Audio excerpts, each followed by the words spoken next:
प्राचीन काळी एका दूरवरच्या नगरात एक पूज्य गौमाता मरण पावली. तिच्या मृत्यूनंतर तिचा तेजस्वी आत्मा यमदूतांच्या ताब्यात स्वर्गलोकाकडे निघाला. यमलोकातील न्यायसभेत धर्मराज यम आपल्या सिंहासनावर विराजमान होते.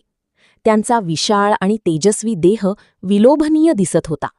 हातात काळा यमदंड आणि पाश त्यांनी धारण केले होते. सभोवताली यमदूत उभे राहून प्रत्येक आत्म्याचे पापपुण्य तपासले जात होते. त्यांनी समोर उभ्या त्या गायीच्या आत्म्याभोवती पुण्याचे तिजोवलय पाहिले. आदराने हात उंचावून ते म्हणाले, "स्वागत आहे गौमाते. पृथ्वीवर तू आयुष्यभर परोपकार केलेस. तुझे दूध पिऊन असंख्य लेकरं वाढली, मायेची ऊब मिळाली. त्यामुळे तुला अपार पुण्यसंचय झाला आहे. तू आता मानव जन्मासाठी पूर्ण पात्र ठरली आहेस. पुढच्या जन्मी तुला एका सद्गुणी मनुष्य स्त्रीचे रूप मिळेल." गौमाता हे ऐकताच थरथर कापू लागली. तिच्या डोळ्यात अचानक अश्रू तरळले.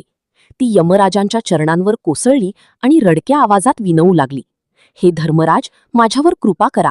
मला मानव स्त्रीचा जन्म नको आहे." सर्प, विंच किंवा एखादा कीटक जरी बनवलं, अथवा एखाद्या पिशाच किंवा राक्षसाच्या रूपात